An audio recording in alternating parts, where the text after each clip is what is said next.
Since the dawn of humanity, power has never been merely a matter of military conquest or political strategy. Rulers from different eras and civilizations have always relied on something much deeper.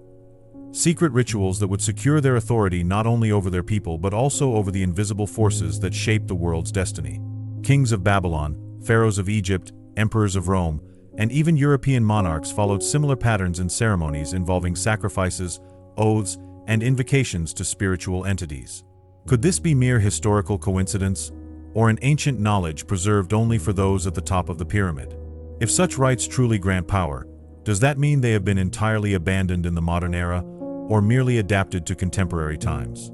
Is there a hidden ritual, reserved for a chosen few, that still influences those who rule the world today?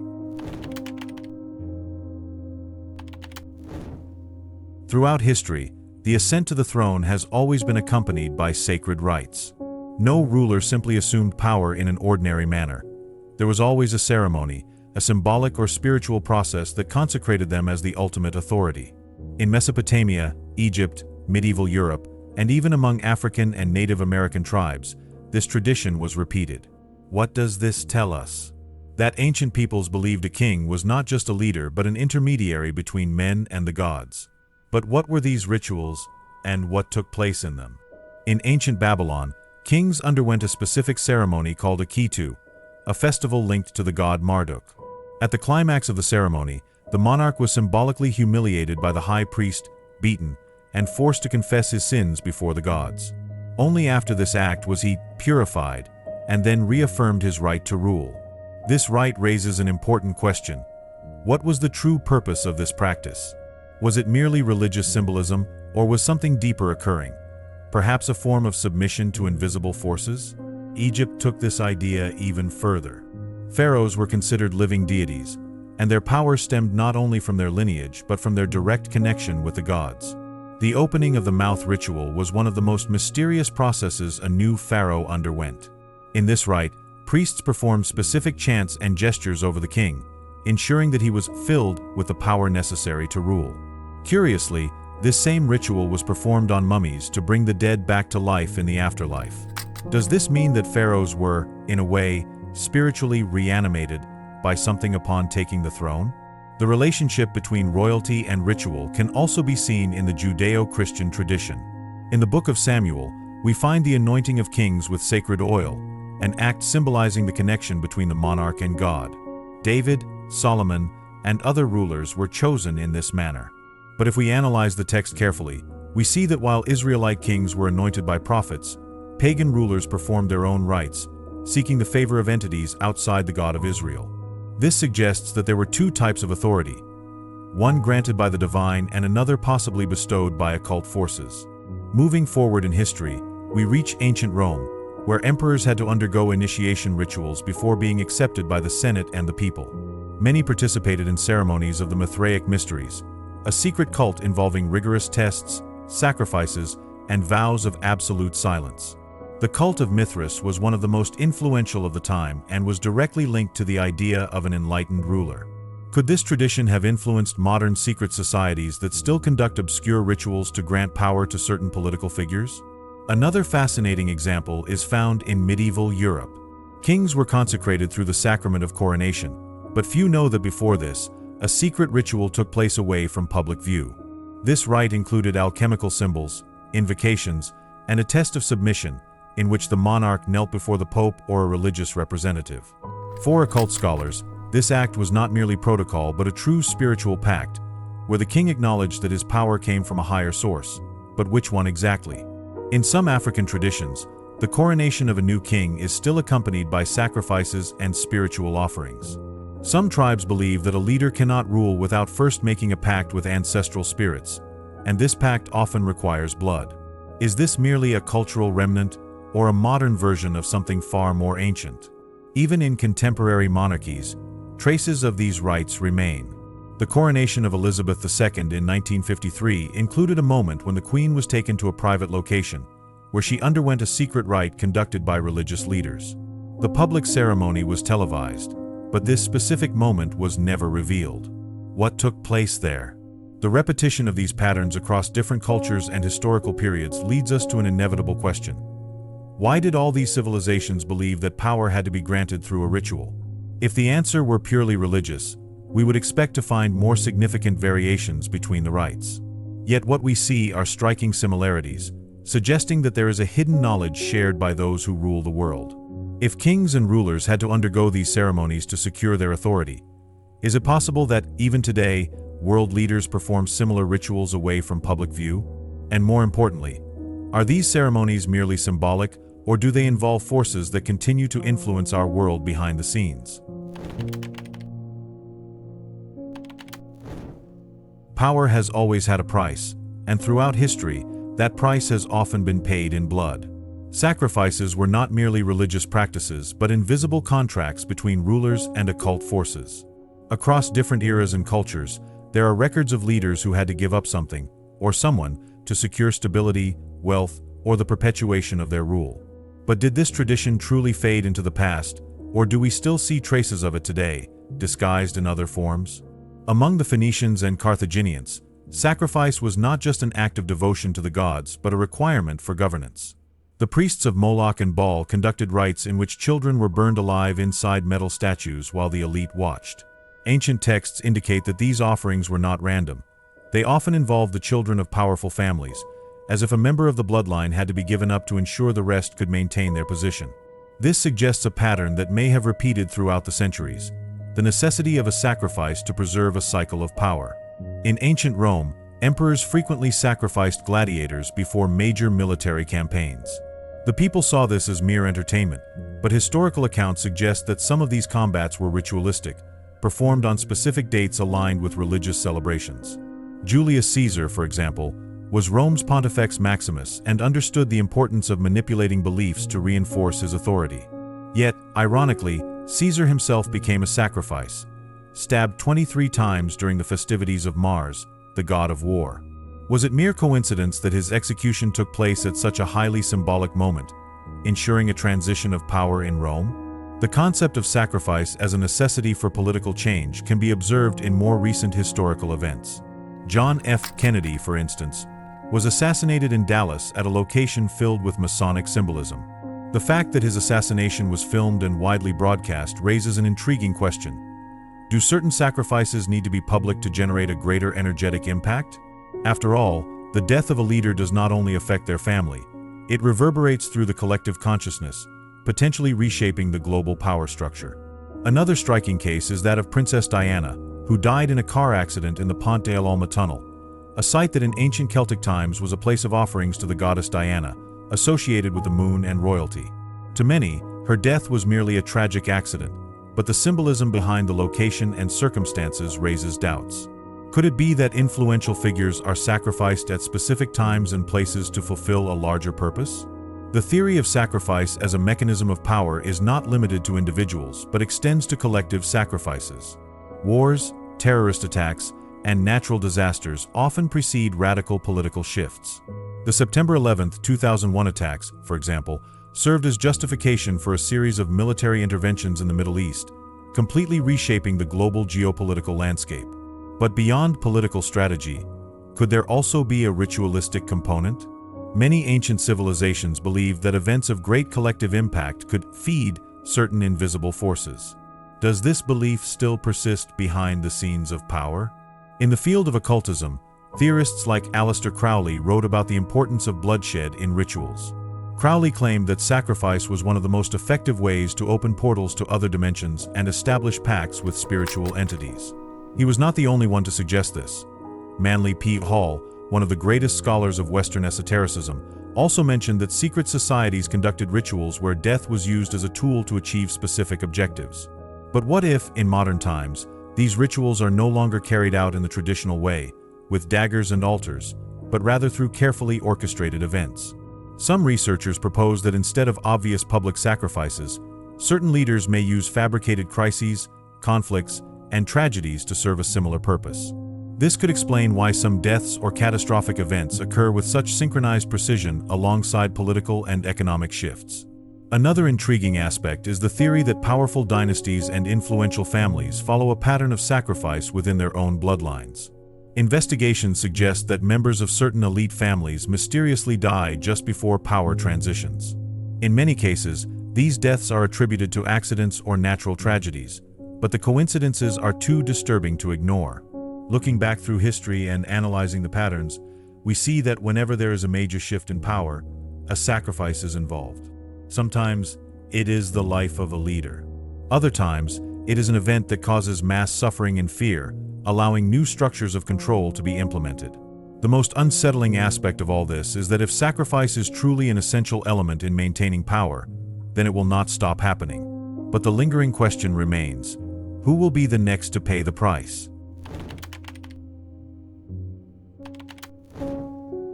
Since time immemorial, leaders and monarchs have sought to secure their hold on power not only through force but also through invisible pacts. Across various cultures, there are records of rituals in which rulers not only ask for spiritual protection but also offer something in return: their soul, their bloodline, or even the fate of their nation. If these pacts are mere metaphors, why does the belief in the influence of the unseen world over power persist to this day? In ancient Rome, one of the most enigmatic examples of this connection between rulers and the occult was Emperor Julian, the apostate. Raised as a Christian, he rejected the faith upon becoming emperor and sought to restore pagan rites. Julian not only surrounded himself with magicians and priests, but also performed forbidden rituals to seek guidance from supernatural entities. Historical accounts suggest that he practiced theurgy, a system of magic supposedly allowing direct contact with spiritual beings. Strangely, his death was mysterious, occurring during a battle. Many historians suggest he may have been the victim of an internal conspiracy, a punishment for challenging greater forces. This pattern is not exclusive to ancient Rome. In the 20th century, figures like Adolf Hitler were also linked to pacts with occult forces. Reports indicate that Hitler and the Nazi High Command were involved with the Thule Society, a group that sought esoteric knowledge to secure global domination. Witnesses claim that Hitler experienced fits in which he said he was in contact with invisible forces guiding him. His hypnotic speeches and meteoric rise to power suggest there may have been more than just military strategy behind his rule.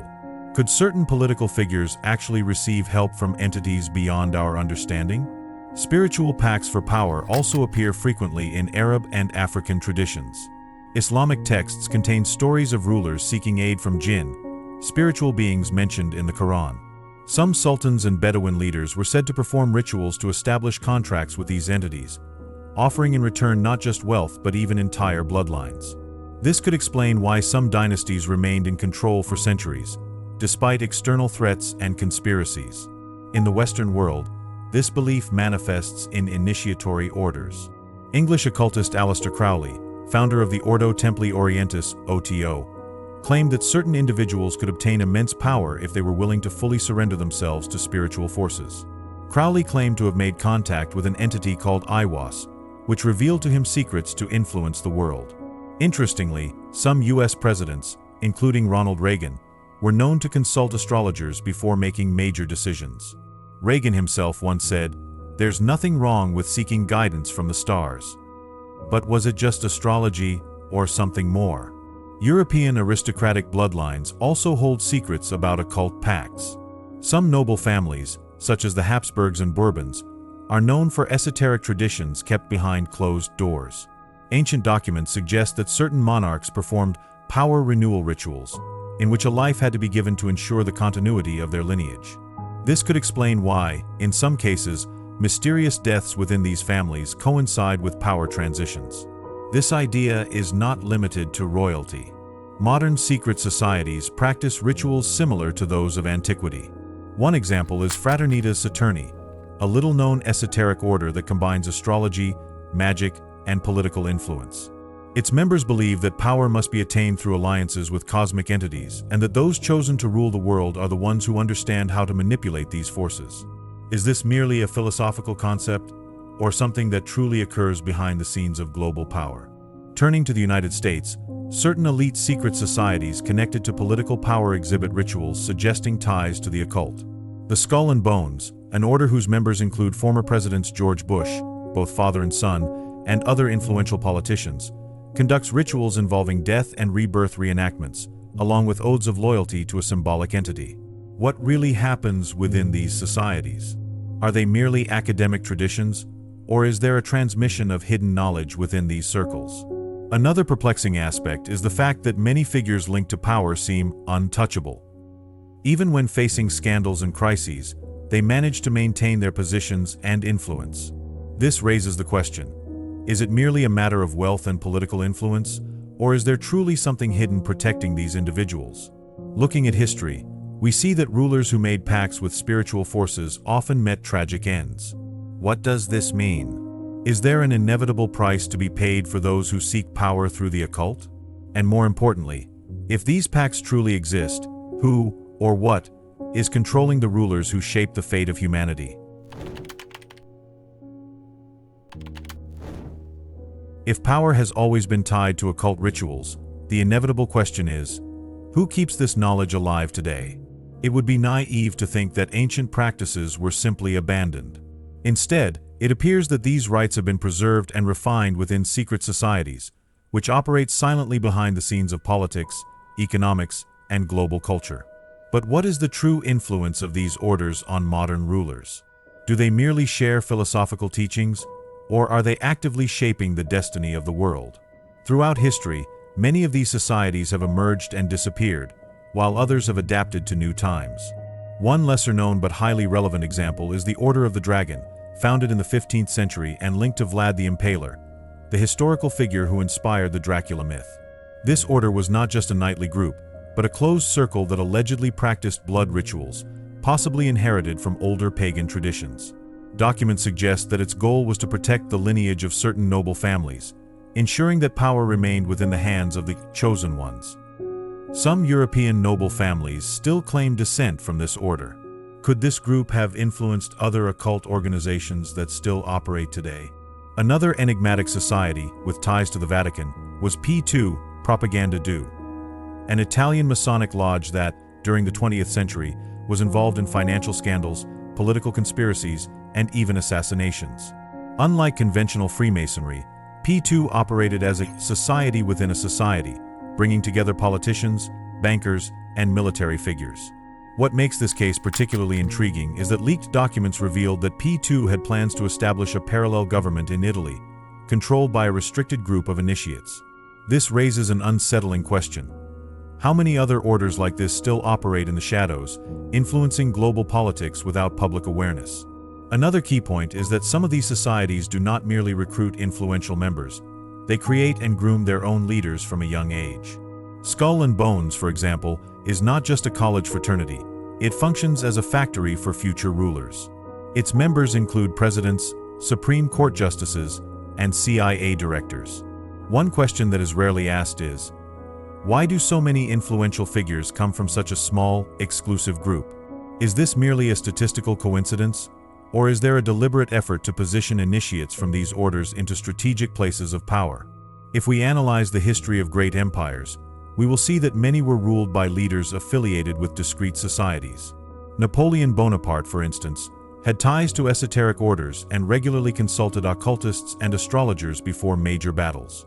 A little-known fact is that during his campaign in Egypt, Napoleon spent a night alone inside the Great Pyramid of Giza, and upon emerging, he refused to speak about what he had experienced.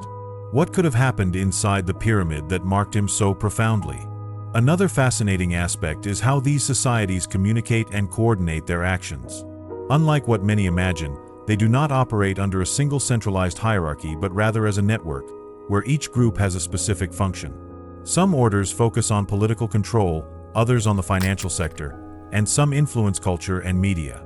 This decentralization makes their actions harder to trace, as they appear to be spontaneous movements within society when, in reality, they may be orchestrated behind the scenes. If we look at modern times, we can observe that many global events carry a strange synchronization with symbols and dates linked to these societies. Major economic crises, political shifts, and even international conflicts often coincide with important esoteric dates. Could this be mere coincidence, or are these events carefully calculated to align geopolitical changes with an occult plan? The influence of these orders can also be seen in culture and entertainment. Many artists, writers, and filmmakers have been linked to secret societies, and their works often contain references to initiation rituals, occult symbols, and esoteric concepts. But why do so many cultural productions carry these elements? Is it just artistic expression, or is there a greater purpose in exposing the public to certain symbols and narratives? Perhaps the most intriguing aspect of all is that despite numerous historical connections, the existence of these societies continues to be treated as a myth by mainstream media. If there was truly nothing to hide, why is there so much resistance to investigating and exposing these connections? History shows that those who govern the world rarely act alone. They belong to bloodlines, organizations, and groups that share knowledge inaccessible to the common public. But the real question is, to what extent are these orders merely preserving a tradition, and to what extent are they actively shaping the future of humanity? The Bible is not just a book of spiritual teachings, but also a record of power struggles, secret alliances, and rituals performed by rulers. Throughout various passages, we see kings and priests turning to occult practices to gain an advantage over their enemies or solidify their position. Some of these rites were permitted and blessed by God, while others involved dark entities and were harshly condemned.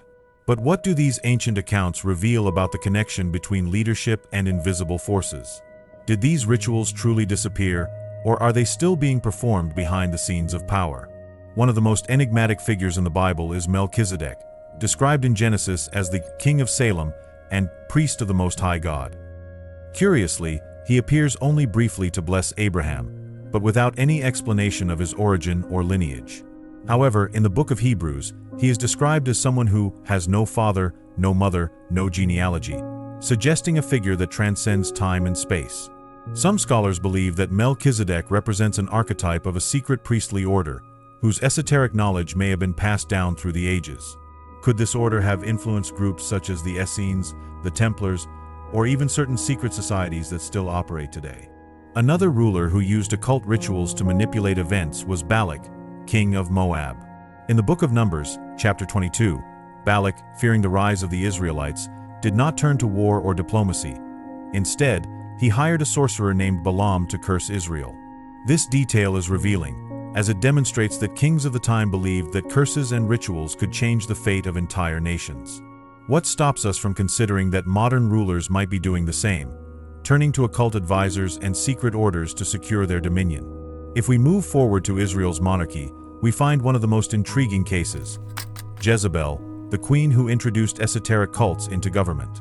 As the wife of King Ahab, Jezebel brought the worship of Baal and Ashtoreth, practices that involved sacrifices and fertility rituals prohibited by God's law. Her influence was so deep that even the king himself submitted to these rites, leading Israel into spiritual and moral corruption. Jezebel's legacy became an archetype of a ruler who uses the occult to manipulate the masses and consolidate power. This raises an important question. How many modern leaders could be exercising this same influence, disguised under different forms? If we examine the kings of Judah, we find similar cases. King Manasseh, for instance, was one of the most wicked rulers in Israel's history, and one of the few who performed human sacrifice within his own kingdom. In 2 Kings 21:6, it is written that he passed his son through the fire, practiced divination, sorcery, and consulted mediums and spiritists. This passage not only confirms that rulers had access to occult practices, but also shows that these rituals were directly linked to maintaining power. The book of Daniel presents another fascinating reference to rulers and invisible forces. In chapter 10, Daniel has a vision in which an angel tells him that he was prevented from reaching him for 21 days because he was battling the prince of Persia. This prince was not a human king, but rather a spiritual entity ruling Persia from behind the scenes. This implies that entire nations may be under the influence of forces that operate beyond the physical realm. Could this explain why certain dynasties and empires seem to have an invisible protection that keeps them in power for generations? Another biblical episode that reinforces this idea appears in Luke 4:5-7, where Satan shows Jesus all the kingdoms of the world and says, "I will give you all their authority and splendor, for it has been given to me, and I can give it to whomever I choose. If you worship me, it will all be yours." This is one of the most cryptic verses in the Bible because it suggests that the dominion over Earth's kingdoms has already been granted to an unseen force, which distributes it at will. This raises an unsettling question. How many rulers throughout history have accepted this offer? The idea that power can be transmitted through rituals is also present in the New Testament. The Book of Revelation describes the rise of a global system known as Mystery Babylon, represented by a woman dressed in purple and scarlet, seated upon the kings of the earth.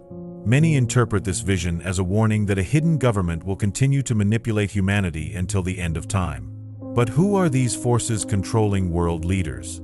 And what is the ultimate purpose of these secret alliances? Another intriguing point is that the Bible repeatedly emphasizes the importance of blood in spiritual covenants. From the sacrifices performed in the Temple of Jerusalem to the crucifixion of Christ, blood is presented as a channel of power and transformation. If this is true, could it be possible that some modern rulers still perform rituals based on this principle to secure their dominance? When we connect all these points, we see that the Bible does not just acknowledge the existence of power rituals, but also suggests that rulers may be connected to invisible forces shaping humanity's destiny. This means that the practices described in the sacred texts were never truly abandoned. They have merely taken new forms throughout history. But if these rituals are still taking place, the real question is, where are they being conducted today, and who are the true participants in these hidden events? Power rituals were never merely symbolic ceremonies. They always had a strategic purpose. In the past, kings and priests performed sacrifices and occult pacts to ensure stability and dominance. If this logic truly works, it makes sense to assume that modern elites still use occult rituals to consolidate their control over society. But where do these rituals take place today? Do they still involve sacrifices and invocations, or have they been adapted for a world where technology and collective consciousness manipulation may be even more powerful tools? The first piece of evidence that these rites have not disappeared lies in the very structure of global power. Major political and corporate events that shape the future of humanity are conducted under a veil of absolute secrecy. Forums such as the Bilderberg Group, the Trilateral Commission, and the World Economic Forum bring together the most influential figures on the planet, and despite the importance of their decisions, almost nothing discussed there is disclosed to the public. Are these gatherings merely strategic meetings, or do they conceal modern rituals of control and submission? In occult circles, there is a concept known as consensus ritual, in which certain ideas and decisions only gain real power when a group of influential individuals accepts them within a sacred space. This could explain why these meetings take place in specific locations, far from public scrutiny and heavily guarded. If a small yet powerful group believes that a social shift must occur, a ritual could be used to channel this intent and accelerate its materialization in the physical world. But what if modern rituals are more sophisticated than we imagine? In the past, sacrifices were conducted explicitly, with offerings of blood, fire, and invocations. Today, there are indications that these rituals may be taking place in a disguised manner, using the energy of society itself to fuel certain agendas. A possible example of this could be observed in global events that generate fear, shock, and collective submission, such as attacks, disasters, or pandemics. The concept of mass sacrifice was already known to ancient civilizations. The Aztecs, for example, believed that wars were necessary not only for political reasons, but also to feed the gods with the energy of the victims. What if the same principle still applies today, but on a different scale? When we observe attacks and crises that seem to occur at strategically convenient moments for power shifts, a question arises. Are these events merely political chaos, or could they be modern forms of ritualization? One factor that reinforces this hypothesis is the hidden patterns that appear in these events. Many of them coincide with dates linked to the esoteric calendar. The September 11, 2001 attacks, for instance, not only radically altered global geopolitics but also took place under symbols associated with occultism. The Twin Towers architecture was interpreted by some esoteric traditions as an archetype of Jachin and Boaz, the pillars of Masonic temples. Is it merely coincidence that an event of this magnitude carried so many symbolic elements? Beyond collective impact events, another key aspect is the role of rituals in cultural transformation and mass mind programming. Modern entertainment, often seen as mere amusement, contains occultist elements that may serve a deeper purpose. Major award shows, music videos, and fashion shows frequently feature esoteric symbolism, such as initiations, simulated sacrifices, and specific gestures that trace back to ancient ceremonies. Are these artistic expressions, or could they be hidden rituals being subtly presented to the public? A curious case occurred at the Gotthard Tunnel opening ceremony in 2016, where a bizarre performance was staged before European leaders. The event featured figures dressed as demons, an anthropomorphic goat, and dancers simulating possession. Officially, it was described as an artistic expression, but its symbolism bore a striking resemblance to ancient rites of passage and initiation. If it was merely theater, why were high-ranking political figures present at such a strange display? Another rarely discussed aspect is the connection between occult orders and the rise of transhumanism. Some researchers suggest that the next great rite of passage for humanity will not involve political changes alone, but a technological and biological transformation, where the fusion between man and machine will be presented as inevitable. Companies like Neuralink and OpenAI are already working to integrate the human brain with artificial intelligence. But what is the true objective behind this agenda? If the ancient pursuit of power was tied to the domination of land and resources, the future of control may revolve around the domination of human consciousness itself. This leads us to a crucial point. What if modern rituals no longer require physical sacrifices, but rather energetic and psychological manipulation? In occultism, it is believed that fear, despair, and submission are emotional states that can be harnessed to empower certain entities and agendas. If this is true, then global panic-inducing events could be updated versions of ancient rituals, where society's collective energy is used to cement political and social transformations. Looking back through history, we see that rituals have always been present during humanity's most significant moments. They were used to crown kings, initiate wars, and seal alliances. So what makes us think that today, at the height of technology and information control, these rites have simply vanished? The most likely scenario is that they have been refined, concealed under layers of symbolism, and conducted in ways the majority of people would never suspect. If this theory is correct, then occult rituals never truly ceased. They simply evolved to fit the modern era. But the biggest question remains: are these rituals conducted solely by humans, or is there something much greater guiding the course of history? If you're interested in exploring more about spirituality, I have selected some videos filled with deep knowledge and fascinating discoveries that I know you'll love. Just click on one of them. Don't forget to subscribe to the channel to continue this journey of self-discovery and spiritual learning. Your commitment to knowledge is the first step toward transforming your reality.